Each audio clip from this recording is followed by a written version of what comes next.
Hello and welcome to our new Moto show. Slightly different than normal. So I've got another co-presenter this week because Julian is out riding. So I've got the pleasure of Stuart Flockhart. Stuart, how's it going? All right, Ray. All right, everyone. Yeah, good. Thanks. Hey, Julian's lucky to get out riding. It's awful cold in Scotland right now. It's cold down here, but it's dry. So Right. I think he's off down to Devon somewhere for a blitz around the lanes. But yeah, Good. so basically we're going to chat about what we've been up to lately. Both of us have been to California, and obviously tomorrow's big event in Italy, which will be running live on Moto. So and again commentating myself and Stuart, which should be quite fun, Stu. Give it a go. Not done a Yeah, bit of commentary for a while. yeah, well, it's slightly different. Obviously, with the age of the internet now, there's so many different little things you can do, and just it's just technology is fantastic, really. But so Stu, tell us what you've been up to then, mate. You went to California with myself, and yeah, was it all good? Well, I mean, the boys absolutely enjoyed our trip to California again. That's what's right. Is that the fourth time we've been out? Yeah, yeah. So had a good stay with the guys at Ride California, and seven Scottish riders joined us for a training trip where well, number one priority was have fun, and number two was also get them lots of riding time before the season starts in the UK again. So it went well. Unfortunately, a couple of guys had little crashes. I mean, yeah, there was broken bones, but the boys are doing absolutely fine. They still absolutely enjoyed themselves, and now that I'm finally over the jet lag, I'm starting to get back into the swing of things here. It is unfortunately it is the nature of the beast, and who was it? It was little Ben Yeah, Edwards, yeah. who broke his ankle, was it, or his foot, or Well, he's now texted me that it was tib and fib because obviously when we were out there, we took him to hospital because he was in a fair bit of pain. hmm Uh, and the quick, I don't know, is it prognosis? I don't know. The yeah. outcome was that they said, yeah, broken ankle, but I wasn't at the hospital with him. I don't know exactly the detail of it, but now it appears tib and fib just above the ankle. That's quite bad then, because originally when it was just the ankle, wasn't it? Really? Yeah, I mean, he's a young kid. He's fit and healthy, so I don't see it being any problem. He was just rather disappointed because final day of the trip. Yeah, To be honest, Ray, you must have watched him. He was riding brilliant, and yeah, good rider. Ben's a multi-time Scottish champion in the youth ranks, and he was top five at the British one season just 2 years ago. Yeah, He's a good rider, looking great. Maybe just I don't know if he was having too much fun. He sort of overcooked one of the tabletops and landed all the way to flat, and didn't come off the bike, but crunched his ankle. yeah. And the other guy was Des. Des Nations. That We called him. destinations. He again. Des was having fun, wasn't he? Riding Yeah, fine. yeah. Where were we? Milestone. Just slipped off. Nothing too bad at all. He was just enjoying his way around, but slipped in a corner. Unfortunately for him, as soon as he slipped off, the rider behind him ran into him. So we had a bit of an incident there. Um, but he got up and walked away. However, he continued pain, so we had to go to hospital again. Not what I wanted, but I mean, they all know the risks. Yeah, exactly. But did you? Because one thing forgot to ask you. Did you? I didn't see you at the end, just as we got on the plane, because they called the plane. Yeah, Everyone for the seats, and you guys were sat on the in the restaurant still. just chilling. You know my pace. And I'm on the plane thinking, are they on here? Are they on here? And I'm thinking, and did you get on in the end then? Obviously. Yeah, we got on the same plane. We thought, I know what, we'll just take this one. Um, yeah, you were gone. You had the whole shot, and Yeah. I think we were still buying sweeties or don't know what we were doing, but The plane was yeah, empty no, though. I know, wasn't it? Hey, we had a whole row. I must have slept for about 3 hours. Did you not get to sleep? Not really. No, I can't sleep really, to be honest. No, but Well, we had. Let me tell you, we had pretty much out of seven guys, the Scottish riders, we had most of them were spread out all over the plane, had like a row to themselves. So it was funny. We didn't really do much socializing. It was more sleeping. yeah, fair play. What about Ben? Did he get upgraded? Where did no? Oh god, bed was crammed in. In fact, after we left you at Heathrow, the flight to Edinburgh, he was really crammed in. He was in a middle seat and didn't even get Oh, any space at all. But I mean, he's doing fine. We got him a wheelchair at at the airport, and you know what? I think he's still got good memories of the trip. Oh yeah, and I would imagine he'll want to go next year possibly or the year after when he's all sorted. But yeah, so tomorrow then we have the first first big international, and it is a international championship, and that's the Italian championship in uh, is it Raiola Sarda? I think that's how you pronounce it. Yeah. Um, the lineup, Stu, is just we're actually put it on the screen now. The lineup is just amazing. So many GP riders is ridiculous. Yeah, nice to see we've got British contingent in there as well. It's exciting. Get the new season underway. So looking at the list then, obviously starting with Big Ken and there's Nigel. Unfortunately, no Ryan Villapoto. Rattray's Yeah, there, but no Villapoto. yeah.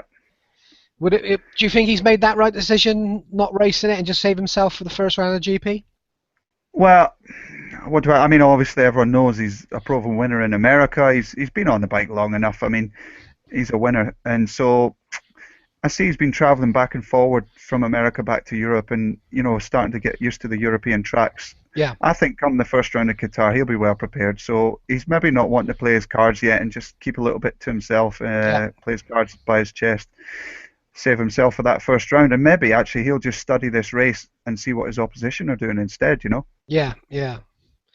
Do you think he's 100% just yet, or maybe not? I must say, obviously, I mean, my job as a coach, I'm always watching people riding and studying what they're doing and see if I can pick up on where they should improve. Watching Villapoto, he still looks very good right now. He's not been near a Supercross track. He's just completely outdoors right now. Like I say, getting ready for this first round at Qatar and the whole season ahead of him. He does look in good shape. I can see the way he's riding. He's still pushing his speed. I saw him practicing starts in France. He's doing everything he can, as he should do as a professional rider. He's getting himself in the best shape possible for the season starting, and maybe, rather than the hype all being around this first round of the Italian Championship, all he's here for really is the World Championship. So that's what I see. So looking at this list then, Stu, who do you think? Is there anyone else who could spring a surprise tomorrow? Well, it's not a surprise, is it? But I'm a Gautier Paulin fan, as I'm sure many of you are. Yeah. It'd be good to see what De Dijker can do again. I used to race with Ken De Dijker. He's fit this year. I think he's over his injury. Yeah. I think he'll be strong. We all know what he can do on a good day. Van Horbeek. I mean, I heard a lot about Van Horbeek over the winter. You know what? Neither have I. No. No. Tommy on the 350 rather than a 450. Yeah, of course, I'm a Tommy fan. He'll be quick. I mean, like you say, I think we discussed that, didn't we, in California? We said it's a good bike for him, halfway between the 250 and the 450. Yep. Hey, nice to see Nathan out there on the Husky. Yes, definitely. And Ashley Wild, fair play to him. He's having a go. We've got a load of Brits out there. Yeah, yes, it's a tough including class. Christian Watley on the Bill Base Honda. Yeah, Watley as well, at the end of the day, you've got to look at Caroli as the favourite. In Italy, on his home track, he's going to be difficult to beat. I suppose I probably didn't even mention that name because, I just presumed he would be up the front and we're talking about who's coming second. I don't know, is that a bit presumptuous? But, you can't bet against that guy, can you? No, definitely not. And obviously we've got, I know there are 125s there as well, and obviously the MX2 class. Let's have a look at the 125 class a second and see what we've got here. I don't think off the top of my head, no, it's all Italian. So I'll tell you what we'll do. We'll look it straight into the MX2 class. Again, obviously stacked with names. Am I right in thinking, going back to former Italian championships, do they not get their whole season pretty much done before the Grand Prix even start? Yeah, it's basically over 3 weeks. Yeah. Job done. Yeah. So looking on that list then, we've got, just looking down. I saw Pucci's. Yeah, and Tonkov. Yeah. David Pucci's, but I don't know. It's first time out. Race. I don't know. Tim Gazer. Yeah. He's going to be fast. Yeah. Have you seen his recent videos online? Yeah. He's going to be really quick. And That's about it. Well, there's that. Is that number 44? Grigoletto, Filippo Grigoletto. Is that the craziest little Italian kid? Sounds fast. Yeah, he sounds fast, but you got to look at the 3 or 4 GP riders there, Tonkov, um, and possibly Puches if first time out unsure. Oh, I can see another KTM factory there.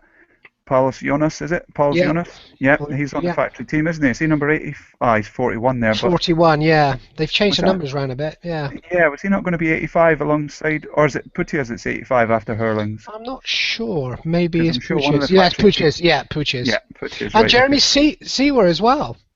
Rapid. What He's team's he riding for now? it's down to Suzuki, but I thought he moved, but maybe not. Maybe Right. not. So tomorrow then, do you want to let's have your predictions for MX1. I think MX2 we'll give that a miss because that could be it's only out of 3 or 4. I think looking at that list. But MX1, who It's would you? going to be awesome to see. Like you said, it's really a stacked lineup for this first Italian championship. Mm, Do we take the safe bet? Oh, you're asking for me anyway, not you. yeah, yeah, Mm, yeah, you're not really. It's going to be hard to bet against Caroli. yeah. Um, could it even be a KTM 123? I don't know. You've got Gautier Palin, who, like I said, I just watched his video online this Yeah, week. Was it yeah. Mikey's video? The Honda team I and him think and so. Bobashev. Yeah, Palin's got like one of the coolest styles on a bike. yeah. He's just generally a cool dude. Uh, I'd like to see him chase him. Obviously, no one's seen him competing on the Honda yet. I mean, he was good on the Kawasaki. I'm tall. Palin looks tall. Yeah. I think he'll do fine. The Honda team obviously have set that bike up well. I'd say you'd probably see Palin in the top three. Probably see Caroli on the top step. Okay. And who was your second one? uh, Third one? let me see. I'm going to say Tommy. Go on, Tommy. Oh. Do you know what? When you mentioned the you said the top 3 will be KTM's. I can see that happening. I really can. I don't think Pauling's going to go flat out over the. I don't know. I could be completely wrong, which I normally am, but yeah. But I think it could be an orange 1, 2, 3. That'd please my boy Jeremy.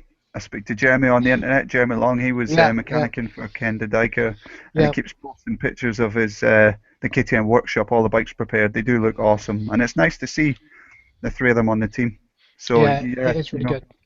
I think it'll be between either yours or my predictions.